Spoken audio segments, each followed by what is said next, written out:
빌레몬서 1장 15절에서 21절 말씀입니다. 아마 그가 잠시 떠나게 된 것은 너로 하여금 그를 영원히 두게 함이리니 이후로는 종과 같이 대하지 아니하고 종 이상으로 곧 사랑받는 형제로 둘 자라. 내게 특별히 그러하거든 하물며 육신과 주 안에서 상관된 내게랴.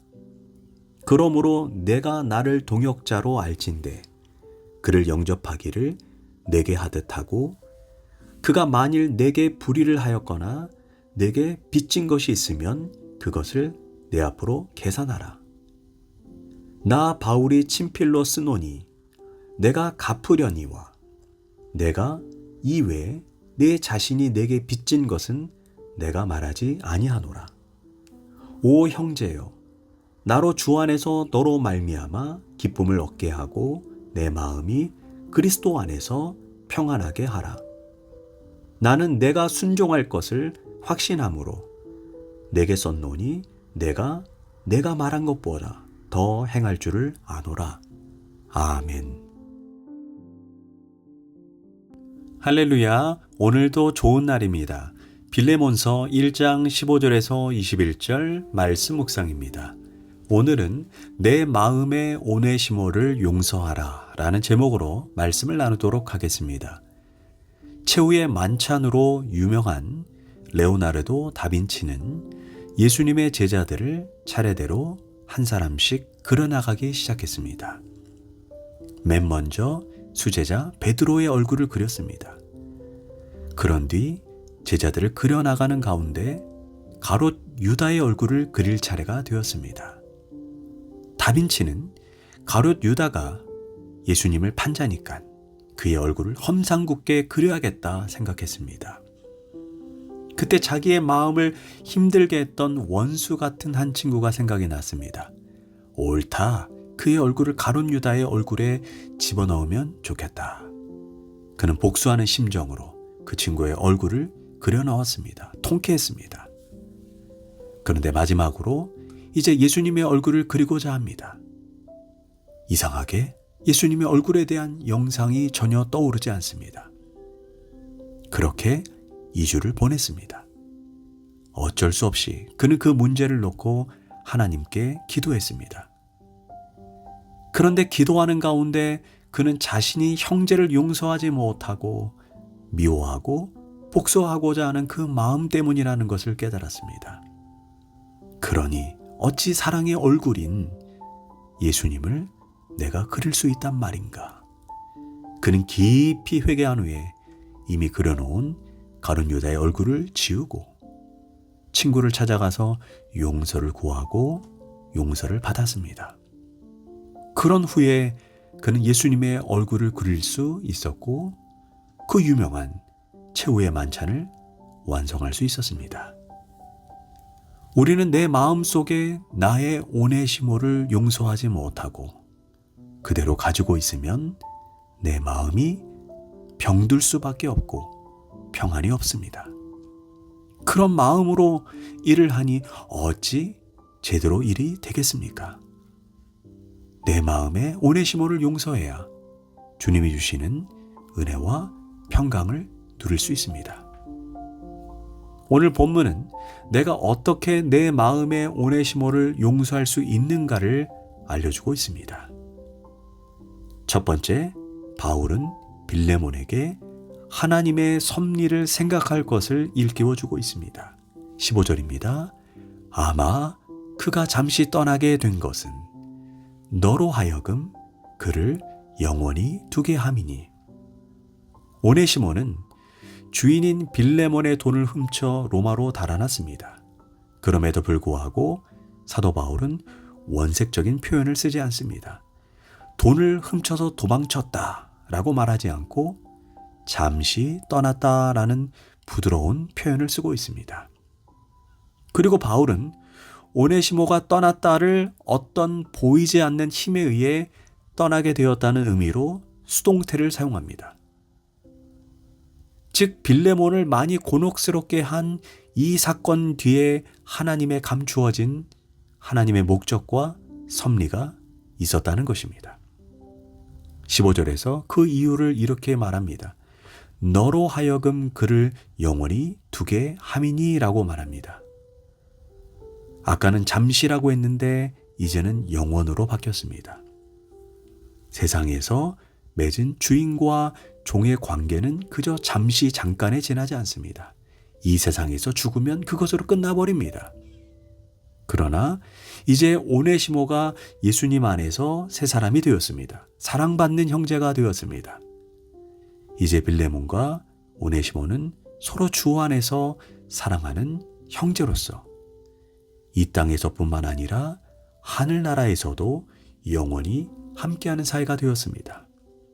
좀 더 구체적으로 16절을 보면 이후로는 종과 같이 대하지 아니하고 종 이상으로 곧 사랑받는 형제로 둘자라 라고 말합니다. 그러니까 빌레몬이 잃은 것은 종에 지나지 않습니다. 그것도 아주 잠깐 잃어버렸습니다. 그러나 이제는 그 대신 사랑받는 형제, 곧 영원한 형제를 얻게 된 것입니다. 그러니 오네시모를 용납하고 용서해 줄 것을 간청하고 있는 것입니다. 16절 하반부입니다. 내게 특별히 그러하거든 하물며 육신과 주 안에서 상관된 네게랴. 즉 오네시모가 그리스도 안에서 새 사람이 되고 바울의 신복이 되었습니다. 옥중에 낳은 아들로 바울을 사랑으로 잘 뒷바라지해 주었습니다. 그러나 바울과 오네시모의 사이는 기껏해야 영적인 관계입니다. 그러나 오네시모와 빌레몬의 관계는 육신과 주 안에서 상관된 자라는 것입니다. 이 말인즉 이제 빌레몬과 육적인 관계뿐 아니라 영적인 관계도 맺게 되었다는 것입니다. 이제 변화받아 거듭난 오네시모는 육적으로도 자기 주인인 빌레몬을 충성스럽게 잘 섬기는 종이 될 것입니다. 영적으로도 빌레몬을 잘 도와주는 사랑받는 형제가 될 것입니다. 그러니 잃은 실보다 얻은 덕이 훨씬 더 많다는 것입니다. 이처럼 우리 인생에도 오네시모가 있을 수 있습니다. 나에게 물질적인 손해, 정신적인 아픔을 주었습니다. 그러나 하나님의 선하신 뜻을 생각해야 합니다. 그럼 우리 하나님은 전화위복의 하나님, 모든 것을 합력하여 선을 이루게 하시는 하나님이 되실 것입니다. 바로 요셉이 인생을 통해서 우리는 그것을 보게 되지 않습니까? 그래서 우리는 기꺼이 이렇게 선포해야 합니다. 내가 오네시모를 용서했노라. 화가 바뀌어 복이 될 것입니다. 악이 선으로 바뀔 것입니다. 요셉의 고백처럼 당신들은 나를 해하려 하였으나 하나님은 그것을 선으로 바꾸사 오늘과 같이 만민의 생명을 구원하게 하셨나니 라는 말을 고백하게 될 것입니다. 둘째로 바울은 빌레몬 역시 사랑의 빛을 지고 있음을 일깨워주고 있습니다. 17절입니다. 내가 나를 동역자로 알진대 그를 영접하기를 내게 하듯 하고. 지금 바울이 빌레몬에게 동역자라고 부릅니다. 사실 빌레몬은 바울에게 엄청난 사랑의 빛을 지고 있습니다. 빌레몬은 누구 때문에 예수를 믿었습니까? 누구 때문에 영적 성장을 하게 되고 누구 때문에 복음과 그 진리를 깨달았습니까? 누구 때문에 영원한 천국과 지옥을 알게 되었습니까? 그는 바울이 전해준 복음을 듣고 예수 그리스도의 사람이 되었습니다. 말하자면 빌레몬에게 바울은 생명의 은인과도 같은 존재입니다. 엄청난 사랑의 빛을 지고 있습니다. 더구나 자기의 영적인 아버지 같은 바울이 동역자로 불러주고 있습니다. 빌레몬은 바울이 자기를 동역자로 불러주는 것만으로도 내가 엄청난 사랑의 빛을 지고 있으니 오네시모에게 조금이라도 갚아야지 라는 마음이 어쩌면 절로 일어났을 것입니다. 우리 모두는 다 사랑의 빚진 자입니다. 누구에게? 바로 예수 그리스도 아닙니까?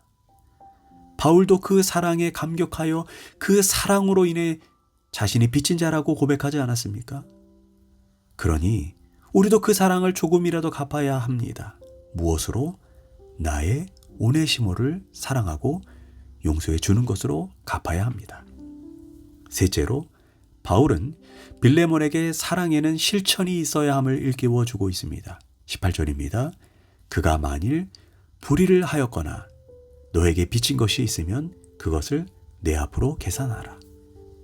즉 사랑은 말과 혀로 하는 것이 아닙니다. 행함과 진실함이 있어야 합니다. 사랑은 관념적이고 추상적인 것이 아닙니다. 구체적으로 표현되어야 합니다. 바울도 빌레몬에게 오네시모가 내게 빚진 것이 있으면 자기가 대신 희생해서 변상해 주겠다고 약속합니다.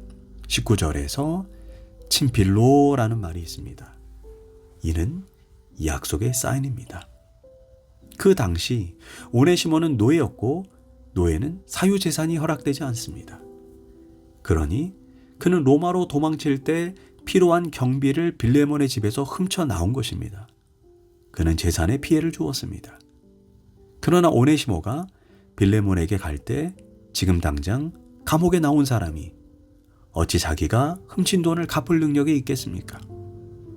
그런데 바울이 지금 자기 손으로 장막을 만들어서 번 돈이 있습니다. 또한 빌립보 교회에서 자기에게 준 정성어린 헌금으로 갚아주겠다는 것입니다. 이는 그저 말로만 듣기 좋게 순간을 모면하려는 말이 아닙니다. 변상해 주겠다는 약속을 친필로 서명한 것입니다. 그런데 사실 바울이나 빌레몬이나 오네시모나 우리 모두 다 빚진 자입니다. 우리는 하나님께 불의를 행하면서 살아왔습니다. 갚지 못할 엄청난 빚입니다. 그 빚을 누가 대신 갚아주셨습니까? 그 아들 예수 그리스도께서 십자가에서 자기 몸을 찢고 피 흘려 죽는 그 구체적인 행위 속에 우리의 모든 빚을 속량해 주셨습니다. 그렇게 함으로 우리는 영원한 생명을 얻었습니다. 그 엄청난 희생으로 새 생명을 얻었습니다. 그러니 우리도 사랑을 베풀면서 살아야 합니다. 말과 혀로만이 아닌 행함과 진실함이 있어야 합니다. 잊지 말아야 합니다. 항시 복수의 칼날 그 마지막은 자신에게 향하고 있다는 것입니다. 나를 값없이 용서해준 그 사랑으로 나도 오네시모를 용서해야 합니다. 기도하겠습니다. 하나님, 이 시간 내 마음에 용서치 못한 오네시모를 진심으로 용서하기를 원합니다. 하나님이 나를 조건 없이 용서해 주신 것처럼 나도 이 시간 조건 없이 그를 용서하기를 원합니다. 하나님, 내 마음을 만져주시옵소서. 예수님의 이름으로 기도합니다. 아멘.